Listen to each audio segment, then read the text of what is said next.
Hi everybody, how are you? Just wait a minute or two to see if people join me.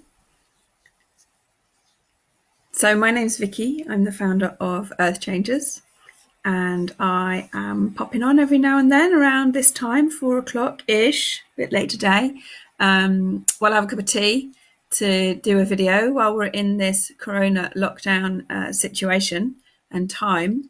It gives me an opportunity to connect more with people over video, which is nice, and hopefully you say hello to me. And I've been taking the opportunity to tell a little bit of my background story and what's brought me to responsible and sustainable tourism.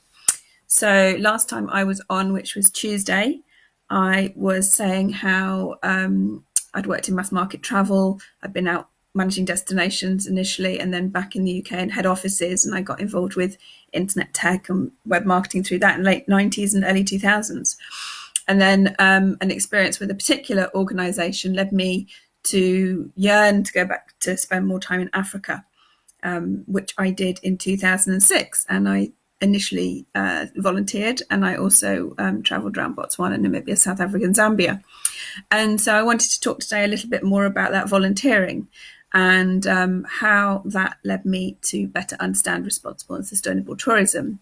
So initially I volunteered in South Africa on a game reserve, private game reserve, and I was monitoring lions, which is very big cat diary. I followed around a pride of lions every day for weeks on end, pretty much just noting where they went, what they did, what they caught, what they ate, how big their bellies were, you name it. Very time sort of heavy, sitting in a jeep, obviously at a distance, watching them, and then going back and sort of entering all that data into computer systems in order to understand better how to manage animal populations in the wild, with a view to the reserve becoming a tourism reserve later on.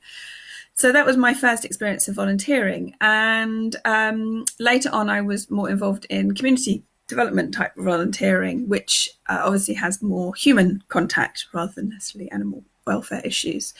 And so, one of the reasons I've been thinking about this is as we are locked down at home, the impact of coronavirus on us is hard.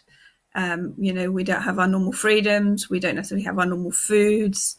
Our shopping routines are disrupted. And we find it challenging. Kids are home from school, parents are trying to work at home.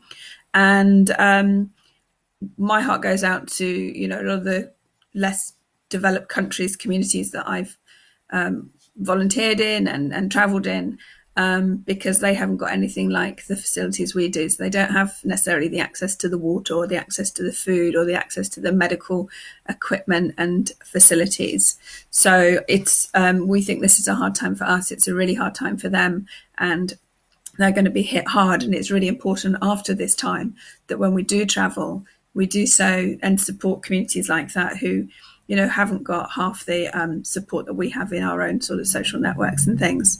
So, but it brings me on to back to volunteering is when you're involved in a community, and you've got to be very careful that your volunteering actually has a positive impact and doesn't have a negative impact. And for all the best intentions in the world, things can have a negative impact very easily. So, for example, I've been involved very heavily previously with the campaign against orphanage volunteering internationally, because what happens with orphanage volunteering or even visiting orphanages is that, in effect, the Western demand to want to help such children ends up creating a demand for children in orphanages.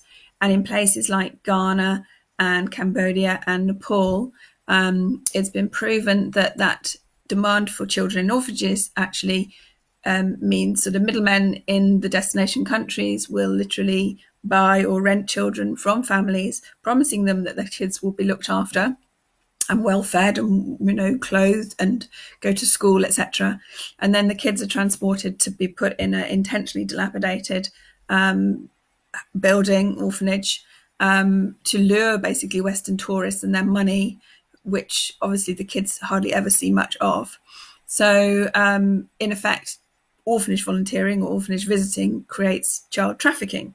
So that's not an intended consequence, obviously, for many people who might think they're helping, but that's the reality of what happens. So yeah, I've been very involved with those sorts of things in the past, and I worked in volunteer tourism for a volunteer tourism and charity challenge organisation, who are very responsible, and for many years carried on, even though when I wasn't working for them any full time anymore, carried on volunteering to take charity groups abroad and make sure the trips all worked out fine. And I did that, I've done that in Latin America, in Africa, in Asia. And so I've got a good view of, what's good impact, what can be done, even in the short term sometimes, and, what is negative impact. And there are a few things that I've probably been a little bit uncomfortable with at times. So when it came to do my master's, I actually wrote my master's on the online marketing and greenwashing of volunteer tourism, and became quite a specialist in it. And in doing so, realised probably 95% of the volunteer tourism market is fairly terrible, negative impact. So if you're ever thinking about doing it, think very, very carefully, research very, very carefully.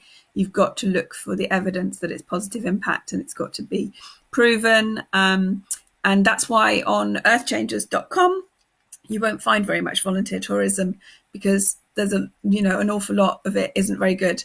But the things that we do have, so we have volunteering to help ocean conservation, and we have some conservation volunteering in Madagascar, but through that also supports the local community. So, anything we do have online on Earth Changers is really good and really exceptional positive impact. So just be assured of that. So that's my little thing I wanted to talk about today, really. I hope you're all having a good time at home. Not necessarily the most fun, but spare a thought for people who have even less than us, perhaps. So say hi, and see you another time. Bye.